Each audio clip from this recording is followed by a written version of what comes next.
বা সমস্ত তারা কেউ মানে বিদেশি ভাষার মানে কি বলে ফিলোজফির প্রফেসর, বিদেশি আর কি, তারা আসতেন প্রভুপাদের কাছে। কারোর সঙ্গে সংস্কৃতে প্রভুপাদ কথা বলতেন, সংস্কৃতে হরিকথা। বিশেষ করে যখন তিনি কাশ্মীর টাশ্মীর যেতেন, কাশ্মীর পণ্ডিতদের সঙ্গে সংস্কৃতে হরিকথা বলতেন। আর বিদেশি যারা মানে ফিলোজফির প্রফেসর এসছেন, তার তো মাতৃভাষা ইংলিশ, তার সঙ্গে ইংলিশে হরিকথা বলতেন। আর বাঙালি যদি পণ্ডিত আসতেন, তার সঙ্গে বাংলায় হরিকথা বলতেন। তারা দেখতেন এ কি বাংলা, এ কি ইংরেজি, এ কি সংস্কৃত। তারা বলতেন যে আপনার বাংলা আমরা বাঙালি হয়ে বুঝতে পারছি না, আপনি একটা ডিকশনারি বের করান। এই জগতের ডিকশনারিতে আপনার শব্দের অর্থ বুঝতে পারা যায় না। তখন তিনি বৈষ্ণব মঞ্জুষা বলে একটা গ্রন্থ, বৈষ্ণব ডিকশনারি, অভিধান বের করেছিলেন। তার সেই একজন মহামহোপাধ্যায় পণ্ডিত এসছেন, মানে সারা ভারত বিখ্যাত পণ্ডিত একজন এসছেন।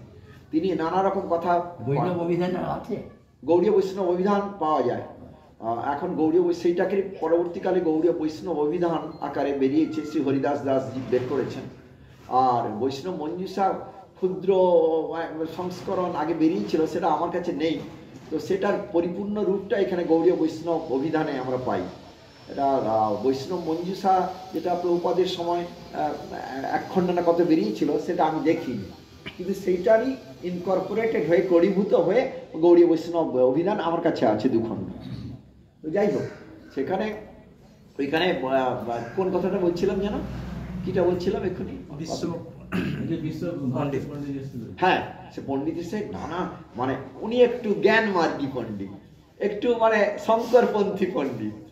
আর প্রভুপাদ তাকে খণ্ডন করে দিচ্ছেন যে মহাপ্রভু যে অচিন্ত ভেদাভেদ, এই সিদ্ধান্তটাই ঠিক। শঙ্করাচার্যের যে সিদ্ধান্ত, তিনি শঙ্করাচার্য, তিনি সাক্ষাৎ মহাদেব, এটা ঠিক, কিন্তু কৃষ্ণের ইচ্ছায় তিনি অসুর মোহনের জন্য তিনি উল্টা পাল্টা ব্যাখ্যা করেছেন, এটা প্রকৃত বেদের অর্থ নয়। হ্যাঁ, অতএব সেইটা বলছেন যে এইসব বলে ও একটা কথা উঠায় সে পণ্ডিত, ইনি তাকে খণ্ডন করে দেন। খণ্ডন করেন কিরকম, কি কোনো মানুষ পারে নাকি গল গল করে অমুক শাস্ত্রে এই বলছে, তমুক শাস্ত্রে এই বলছে, অথর্ব বেদে এই বলছে, ঋজু এই উপনিষদের এই জায়গায় এই বলছে, মহাভারতে এই শ্লোক আছে, গীতায় এখানে এই শ্লোক বলছে, বিষ্ণু পুরাণে এই শ্লোক, হরিভক্তি বিহাসে, মানে যেন ফোয়ারা হার হয়ে যাচ্ছে পণ্ডিত। না বলছি এ কি রে বাবা, এ কি? তবে লাস্টে বলছে কি, যাওয়ার সময় বলছে, তখন উনি বলছেন যে প্রাকৃত পাণ্ডিত্যের দ্বারা পাওয়া যায় না, গুরুর চরণে পড়ে তার চরণধুলি মাথায় নিলে, চরণে শরণাগত হলে তার কৃপায় এই অপ্রাকৃত জগতে শাস্ত্রজ্ঞান অবতরণ করে। তখন এটা শুনে সেই পণ্ডিত বলছে যে মানে বিশ্ববিজয়ী পণ্ডিত বলছেন, আপনার মতে যদি মহাভাগবতত্বমকে পেতাম, তাহলে সেরকমই যথার্থ গুরু এরকম চরণাশ্রয় করলে ধন্য হতাম। প্রভুপাদ বলছেন, না আমার সে যোগ্যতা কোথায়, আপনাদের কত অমূল্য সময় আমি এতক্ষণ নষ্ট করলাম। হ্যাঁ, আপনারা তো কত কাজে ব্যস্ত থাকেন, আর আমার তো কোনো কাজ নাই, আমাদের এইটাই দিনরাত এই কাজ নিয়ে পড়ে যাচ্ছে। কিরকম কথা বলার ভঙ্গি প্রভুপাদের। বলছেন আমাদের তো কোনো কাজকর্ম নাই, এই দিন রাত এইসব নিয়েই পড়ে আছে, 24 ঘন্টা আমার বিশ্রাম বোঝা। এবার আপনি না কোনো বিশ্রাম না, আমাদের 24 ঘন্টা, এই ছাড়া কোনো কাজ নেই।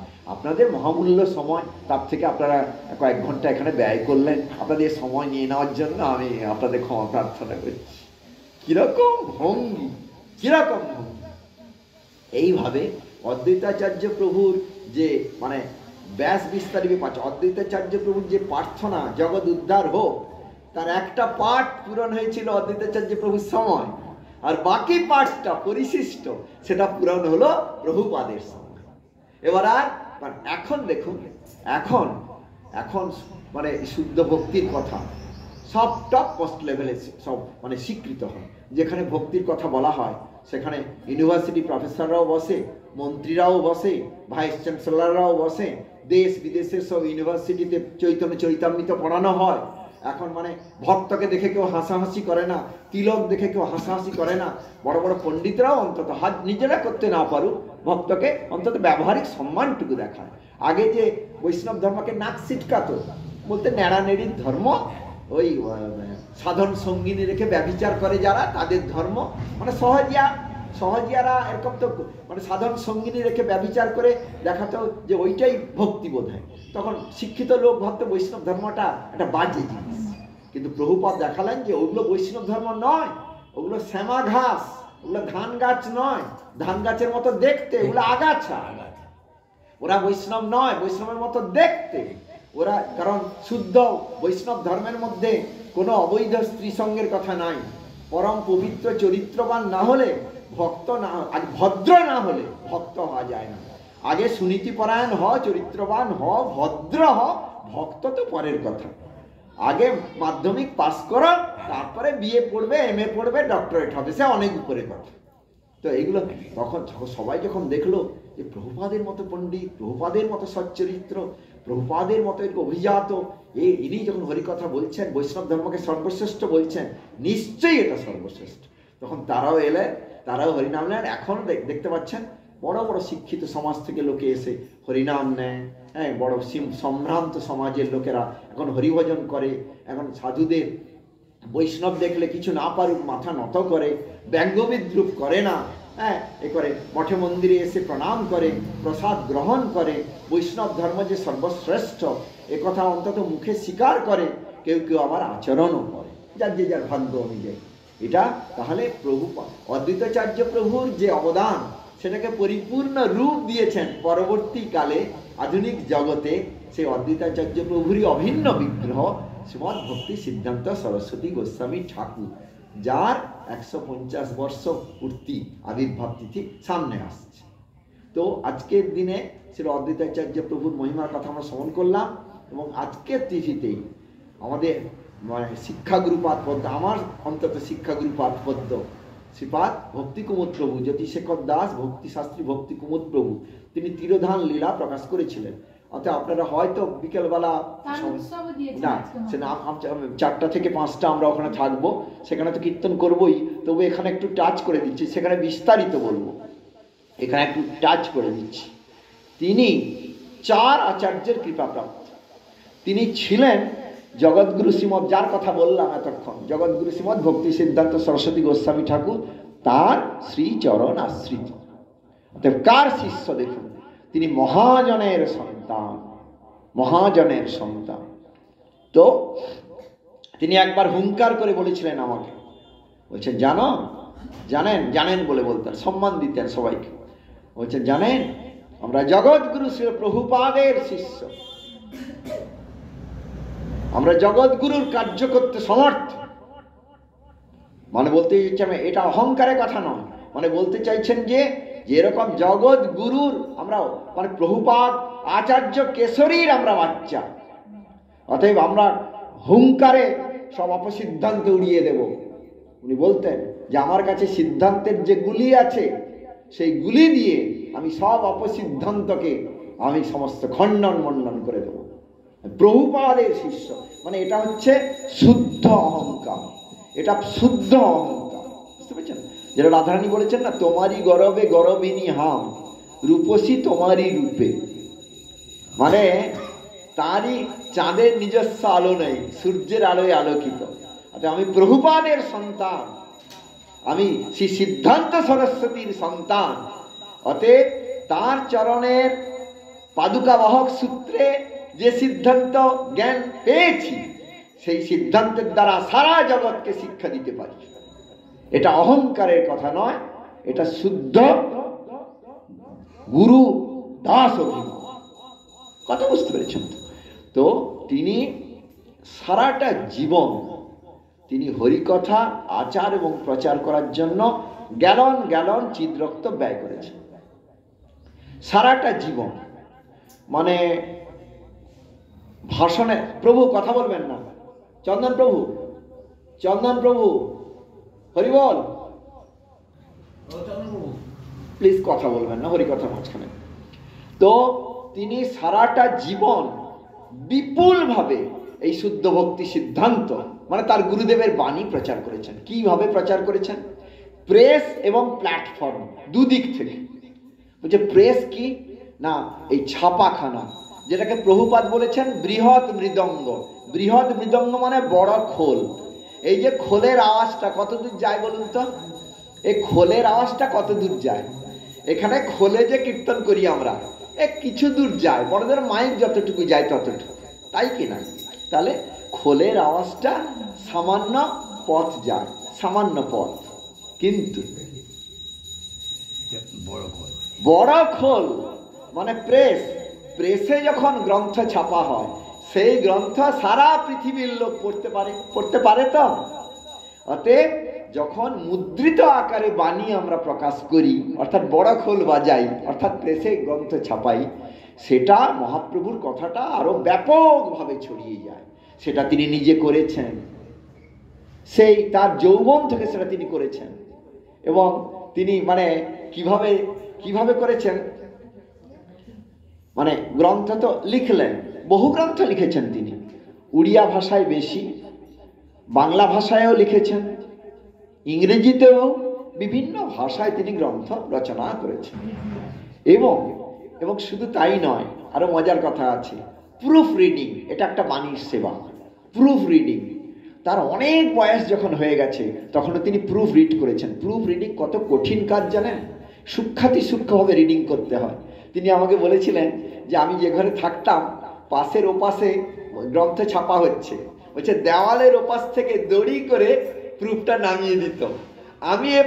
আমি দেওয়ালের এপাশে আছি, আমি সে দড়ি থেকে খুলে নিতাম, দিয়ে আমি কারেকশন করে আবার ওই দড়িতে বেঁধে দিতাম, তারা দড়িতে টেনে আবার ওপাশে নিত। First proof, second proof, third proof, এরকম। এই যে আমরা গুরু মহারাজের জীবনী গ্রন্থ, এখন জীবনী গ্রন্থ আমরা পড়ি না, ছিল ঔড়ুলবী লীলা মাধুরী, 1000 পৃষ্ঠার গ্রন্থ, 1000 পৃষ্ঠার বেশি গ্রন্থ, 3টা খণ্ডে বেরিয়েছে। সেই গ্রন্থের অনেক প্রুফ রিডিং তিনি নিজে করেছেন। এবং প্রথম খণ্ড মানে কটক, তার যে ভজন কুটির, প্রভু দিদি তার আপনাদের সে ভজন কুটিরের নাম শ্রী ভক্তি কেবল পাদপীঠ, শ্রী ভক্তি কেবল পাদপীঠ। পাদপরাগটা হচ্ছে বালেশ্বরে, এটা শ্রী ভক্তি কেবল পাদপীঠ। আমি সেখানে গেছি, বলবো সেটা। সেখানে তিনি প্রেস স্থাপন করে, প্রচুর অর্থাভাব সে সময় চলছে, তবু তিনি ভগবত ইচ্ছায় অর্থ সংগ্রহ হয় এবং প্রেস স্থাপন করে সেই প্রেসের প্রথম গ্রন্থ ছিল ঔড়ুলবী লীলা মাধুরী তিনি প্রকাশ করেন। বিশাল গ্রন্থ, প্রথম খণ্ড সেখান থেকে প্রকাশিত হয়। পরবর্তী খণ্ড গুরু ঠাকুর আবার নবদ্বীপ থেকে প্রকাশ করেন পরবর্তী, কিন্তু প্রথম যে গ্রন্থ, বেশ বড় গ্রন্থ দেখবেন সে গ্রন্থ। এবং ছিল ঔড়ুলবী লীলা মাধুরী, এই নামটাও ছিল জ্যোতিষেখর প্রভুই দেন। গ্রন্থের নামকরণটা তার দেওয়া, নামকরণ গুরু ঠাকুর করেননি, কিন্তু নামকরণ তিনি করেছেন। বহু কথা বলার, যতটুকু মনে আছে বলছি, আবার তো বিকেলে বলবো। তো ছিল ঔড়ুলবী লীলা মাধুরী গ্রন্থে করলেন। সেই বয়সেও চোখে দেখার কত কষ্ট তখন, আমি তো এখন বুঝি চোখের দৃষ্টি কত কমে গেছে, প্রুফ দেখতে পারি না। যৌবনে যেরকম দেখতাম এখন ভুল থেকে যায়, হস্যই দীর্ঘই কমা পূর্ণচ্ছেদ, কত সূক্ষ্ম দৃষ্টি চাই প্রুফ রিডিং এর জন্য। তিনি সে অত কষ্ট স্বীকার করেছেন। আবার প্রেস করে গ্রন্থ ছাপিয়েছেন, আবার ছাপানোর পরে সেগুলো বিতরণ করেছেন, বিভিন্ন জায়গায় বিতরণ করেছেন। জানেন মানে কত কথা যে এসে যাচ্ছে ঢেউয়ের মতো আমার না, যখন মানে কোনটার পর কোনটা যে বলি তারপরে ক্রম হারিয়ে যাচ্ছে, একটার পর একটা এসে যাচ্ছে মনে, মানে কোনটা খাবো না, ঢেউয়ের পর ঢেউ আসছে মনে, স্মৃতিতে তিনি জাগিয়ে দিচ্ছেন। যেটা আসছে এলোমেলো করেই বলছি। একদিন রাত্রিবেলা বৃষ্টি ঝড়, আমি আমার সহধর্মিনীকে নিয়ে, এবং তখন আমাদের কোলে বাচ্চা না গো তাবাতি, তাকে নিয়ে আসা হয়নি।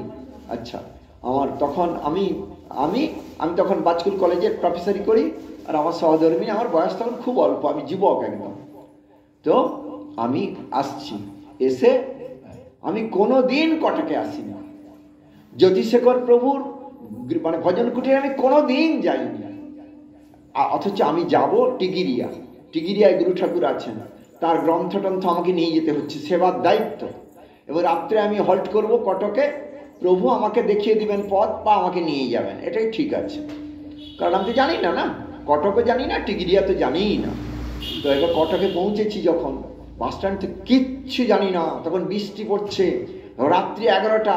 মানে পরে আমার মানে যারা আমার বাবা মাটা তারা অসন্তুষ্ট হয়েছিলেন, যে তুমি একটা যুবতী মেয়েকে নিয়ে, তখন তো আমার স্ত্রী তো তখন ইয়াং, হ্যাঁ, বলে একটা নিয়ে এত রাত্রে ঝড় বৃষ্টির মধ্যে একটা বিদেশ বিভুঁইয়ে কি রিস্ক নিয়ে তুমি চলে গেছো, যদি বিপদ হতো। তখন তো যুবক, তো তখন মনে বল প্রচুর দিয়ে না, আমার খালি মনে ছিল সচ্চিদানন্দ গৌড়ীয় মঠের কাছে, এইটা মাথায় ছিল।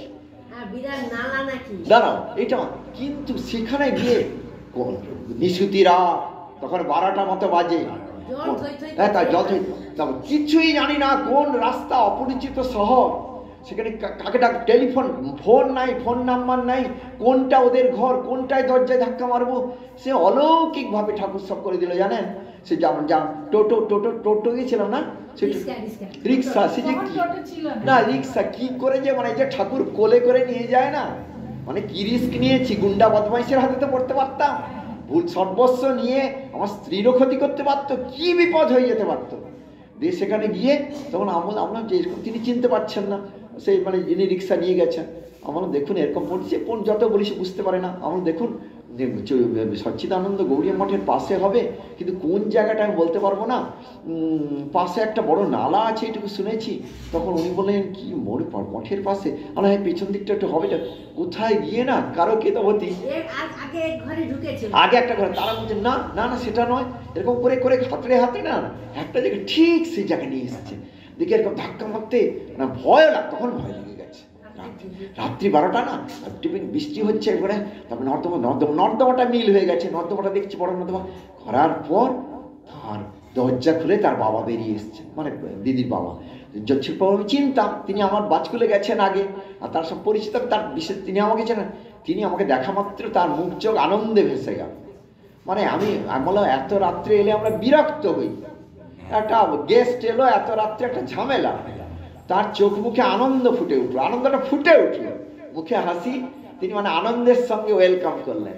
আমি গিয়ে তার চরণধুলি নিলাম, আর তিনি এখন একে মিটিয়ে দিলাম, রিক্সা ওয়ালাকে দিয়ে টাকা মিটিয়ে দিলাম, মানে এতক্ষণে বললাম।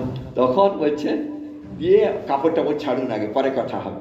তখন কাপড় টাপড় ছেড়ে, এত রাত্রে কি খাবো, ঠাকুর কেমন ব্যবস্থা রেখেছেন দেখো, কেউ খায়নি, অন্ন থেকে গেছে, এবার ডালটুকু আছে, তাতে ডালে একটু গরম জল মিশালেন,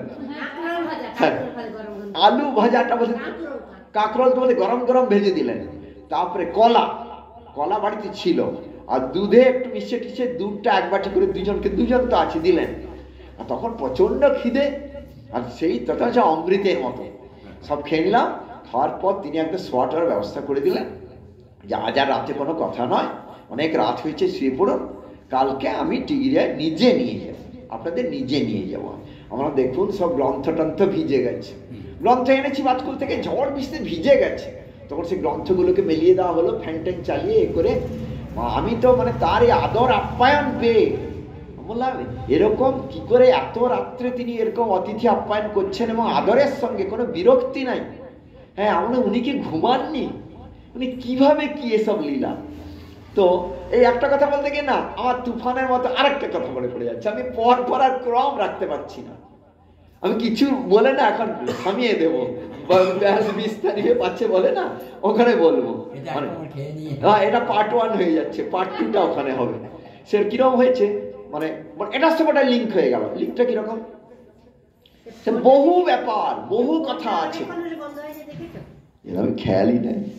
হায় হায়, এটা দেখি অনেকক্ষণে আপসে বন্ধ হয়ে গেছে আমার, এই যে আমি এটা হচ্ছে আমার খেয়াল নাই, তখন আর স্মৃতি থাকে না, ভগবত ইচ্ছা যা হচ্ছে। তো যাই হোক, সেখানে আমি অন্য কথা বলবো, তিনি যখন বাজকুলে এসেছিলেন, বাজকুলে কি লীলা হয়েছিল সেসব কথাগুলো বলবো। আজকে মনে করিয়ে দিবে দিদি যে বাজকুলের লীলা তুমি বলনি, এটা মনে করিয়ে দিলে আমার সঙ্গে জেগে যাবে, যে বাজকুলের এটা মনে করিয়ে দিবে দিদি। না, আমার জানা লীলা, আমি যেটা দেখেছি সেটা তো আমি বলবো, বাতুম বলবেন যে বাজকুলের লীলাটা বলুন, মনে করিয়ে দিবে। তো কাজেই তুলসী দেব জ্যোতিষের প্রভু পড়াবেন তো, পড়ান, কোথায় আলেখ্য, ব্যাস পড়ান। তো কি কথা বলছিলাম বলতো, হ্যাঁ, এই যে শুনুন, তিনি যে ঘরটায় থাকতেন ভজন কুটিরটা, জানেন সেই ভজন কুটিরে গুরু মহারাজ একাধিকবার গেছেন, কবার যে গেছেন তার ঠিক নেই, একাধিক, তার চরণধুলি। হ্যাঁ, তখন একটা সরু সাঁকো ছিল বাঁশের, তিনি মঠ থেকে সেই সাঁকো পেরিয়ে, এরা অবাক, গুরুদেব চলে এসছেন। আরে শাক বাজারে, উলু বাজারে গুরুদেব চলে এসছেন, মানে মানে কোথায় বসাই কোথায় থাকে, আমাদের তো কুড়ে ঘর, তখন পাকা ঘর হয়নি, তখন কোথায়? গুরুদেব বলতেন এটা শ্রীধরের কুটির, এটা শ্রীধরের কুটির। শ্রীধর কলা মূলা বেচিয়া শ্রীধর পাইল যাহা, কোটি কল্পে কোটিশ্বর না দেখিবে তাহা। সেই বলছেন শ্রীধরের কুটির। তো ওর মা মানে ও কথা আছে, ওর মাকে মানে অনসূয়া দিদিকে, অন্নপূর্ণা দিদিকে, অন্নপূর্ণা দিদি, আপনি আরেকটা কথা আমাকে মনে করবেন যে অন্নপূর্ণা দিদির প্রসঙ্গটা বলেননি, বলে দিবেন তখন আর কতগুলা রিল খুলে যাবে, আপনি পয়েন্টগুলো লিখে রাখুন। বাজকুল, অন্নপূর্ণা দিদির প্রসঙ্গ, এগুলো আমাকে সূত্র মনে করিয়ে দিবেন, লিখে রাখুন। আচ্ছা, তার সঙ্গে কি কি লীলা, হ্যাঁ সেই লীলা বলবো, আপনি পয়েন্টগুলো মনে করুন, লিখে নোট করুন, নোট করে নিন। এক বলেছি বাজকুল, দুই হচ্ছে অন্নপূর্ণা দিদি, এগুলো খালি আমাকে মনে করে দিবেন। আচ্ছা যাই হোক, এবারে আর একটা পয়েন্ট মনে করে রাখুন তো, আর একটা লিখে রাখুন, গোদ্রুমে গুরু মহারাজের সঙ্গে, লিখে রাখুন গোদ্রুমে গুরু মহারাজের সঙ্গে। তিনটা পয়েন্ট হলো তো, পরপর মনে থাকলো। দুই, আর গোদ্রুমে গুরু মহারাজের সঙ্গে। আরেকটা লিখে রাখুন কালিন্দিতে গুরু পূজায়। চারটা পয়েন্ট বললাম, মনে করে দিবেন ওখানে। হ্যাঁ, গুরু পূজার সময় গুরু মহারাজের সঙ্গে, আর কালিন্দিতে গুরু পূজায়, কালিন্দিতে গুরু পূজায়, চারটা পয়েন্ট হলো। ওটা বিকালে মনে করাবে। এবারে বলি শুনুন, হ্যাঁ এটা শেষ করে দিচ্ছি। এবার তিনি ত্রিকালজ্ঞ কিরকম ছিলেন দেখুন, কিরকম ত্রিকালজ্ঞ। আরেকটা লিখে রাখুন তো, রেমুনায়, রেমুনায়, রেমুনায় লিখে রাখুন, মনে করে দিবেন আমাকে। আরেকটা লিখে রাখুন, কিরকম আসছে দেখুন। আর একটা লিখুন গোপীনাথের মন্দিরে, গোপীনাথের মন্দিরে, এটা আপনি আমাকে তখন মনে করুন। আর যেটা বলছিলাম, গুরুদেব যে অপ্রকট লীলা আবিষ্কার করবেন তিনি জানতে পেরে গেছিলেন। তিনি সেইবারে মানে গুরু মহারাজ 1982 সালের 6ই জানুয়ারি হরিবাস তিথিতে রাত্রি 12:10 হরে কৃষ্ণ বলে অপ্রকট লীলা আবিষ্কার করেন। আমার তখন বোধহয় অল্প কিছুদিন বিয়ে হয়েছে, আমি তখন ইয়েতে বিহারের একটা কলেজের প্রফেসর। বাবার চিঠিতে জানতে পারি, তখন তো টেলিফোন নাই, আর আমার রেডিও ছিল না, টিভিও ছিল না। বাবার চিঠিতে জানতে পারি গুরুদেব প্রপঞ্চ ছেড়ে চলে গেছেন। বেশ, তখন লাস্ট গুরু পূজা যখন হয়েছিল, উনি তো পত্রিকার সম্পাদক ছিলেন, পরমার্থী পত্রিকার। আরেকটা লিখে রাখবেন, পরমার্থী পত্রিকার সেবা। পরমার্থীতে তিনি বললেন এইবারের গুরু পূজা স্পেশাল গুরু পূজা, তোমরা সব চলো। তার কথায় উড়িষ্যার বহু ভক্ত এসেছিলেন এই লাস্টের গুরু পূজায়, মানে লাস্ট বলতে গুরুদেব প্রকট থাকাকালীন। বিদায়ের সময় সেটা ওখানে বলবো, আমি যেটা বলবো চলে যাচ্ছে, মানে ত্রিকালজ্ঞ তিনি, তার প্রমাণ। বিদায়ের সময় তিনি সরস্বতী গৌড়ীয় মঠের যে গেটটা, গেটের কাছে এসে দুহাত তুললেন। কে? ভক্তি কুমুদ প্রভু। তুলে বললেন জয় শিল ভক্তি কেবল ঔলমি গোস্বামী মহারাজ কি জয়, এটাই শেষ দর্শন। এটা বললেন চোখের জলে, দুহাত তুলে, শেষ দর্শন বলে এলেন। আসার পর গুরু পূজার পর বেশি দিন যায়নি, বুঝতে পারছেন, ডিসেম্বরে গুরু পূজা, 6ই জানুয়ারি গুরুদেব অপ্রকট, 6ই জানুয়ারি। ব্যাস, রাত্রি 12:10 তিনি তার ঘরে শুয়ে আছেন। কোথায়? কটকে, যে ঘরে আমি গেছি, ছোট্ট একটা খাটে, ছোট ঘর, খাটে শুয়ে আছেন। ঠিক সেই সময় উনি বলে উঠলেন হায় হায়, গুরুদেব আমাদের ভাসিয়ে দিয়ে চলে গেলেন। কি করে তিনি জানলেন? ঘটনাটা তো ঘটছে সরস্বতী গৌড়ীয় মঠে নবদ্বীপে, উনি তো আছেন কটকে শ্রী ভক্তি কেবল পাদপীঠে। সেই সময় তিনি জানছেন যে হায় হায়, গুরুদেব আমাদের ভাসিয়ে দিয়ে চলে গেলেন। মানে সেই বার্তা তার হৃদয়ে এসে বেজে গেছে আর কি। তারপরে আরেকটা কথা তিনি বলেছিলেন, সেটা বলে এখন শেষ করছি, আর পয়েন্টগুলোতে আমি লিখে রেখেছি, ওখানে বলবো। তিনি রহস্যময় কথা একটা বলে গেছেন, সেটা এখন পদে পদে সত্য হচ্ছে।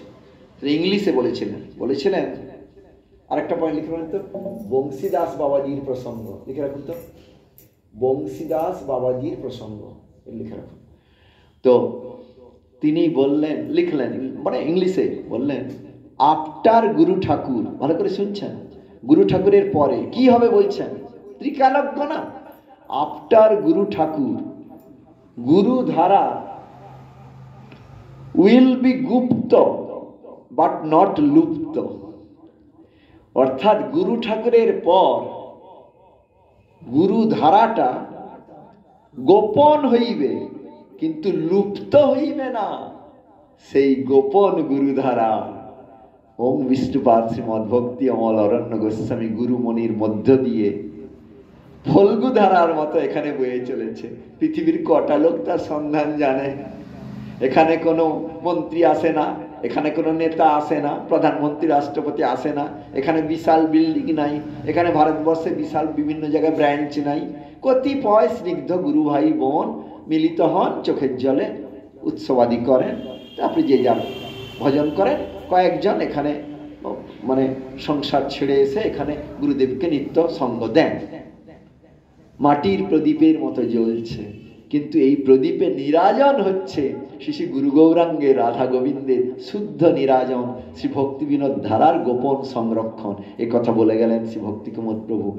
আফটার গুরু ঠাকুর, অনেক গুরু ঠাকুর মানে শ্রীমৎ ভক্তিভূষণ ঠাকুরের পর গুরু ধারা লুপ্ত হয়ে যাবে না, কিন্তু গুপ্ত হয়ে যাবে। গুপ্ত মানে গোপন, সত্যি তাই হয়েছে। অতএব সেই ত্রিকালজ্ঞ,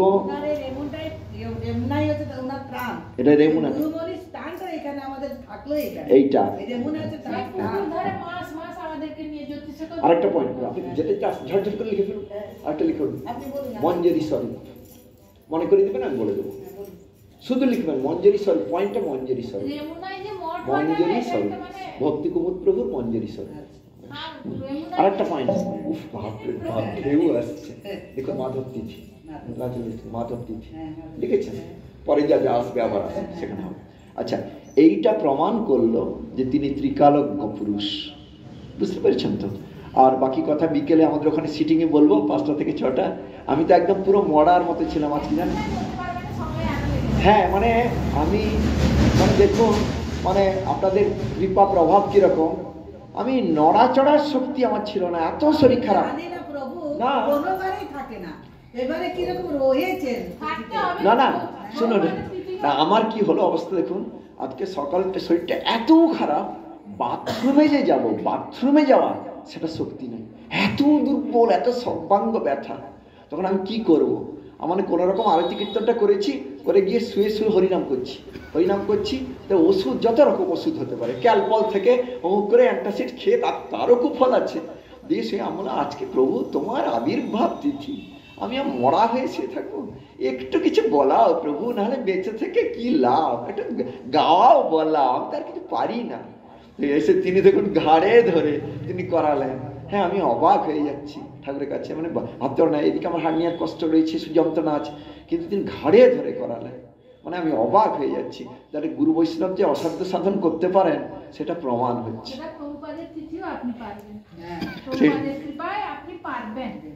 জানি না, সেটা হয়তো মানে শ্রীমৎ ভক্তি সিদ্ধান্ত সরস্বতী গৌড়ীয় মঠে প্রভুপাদের সমাধি মন্দিরে হবে, বা শ্রীমৎ ভক্তি কেবল করুণাকুঞ্জে হবে, যতদূর সম্ভব। আর সেখানে থাকলেও কারা কারা আসবেন আমি জানি, মায়াদি আসবে, মায়াদি তো আসবে, ওখানে সমাধি সমার তো আছে, গীতাদি তো আসবে, তপন প্রভু যিনি রং টং করে গেলেন তিনি তো আসছেন। আপনাকে বলবো যদি সম্ভব হয় না, তাহলে মানে এখানে করে সেখানে মানে এই ভক্তি কেবল করুণা কুঞ্জে প্রভুপাদের সাক্ষাৎ সমাধি মন্দির, সেখানে না ইয়েতে পুষ্প সমাধি গুরুদেবের, মায়াপুরে সাক্ষাৎ, সেখানে যদি সম্ভব হয় মায়াপুরে যদি যাওয়া যায়, ব্যাস সেসব হবে। এবং মূল অনুষ্ঠানটা ভক্তি কেবল করুণা কুঞ্জে করার ইচ্ছা, মানে আমাদের একে দেখা যাক ঠাকুরের কি ইচ্ছা। তো এখন ভগবত ইচ্ছায় কি হবে জানি না।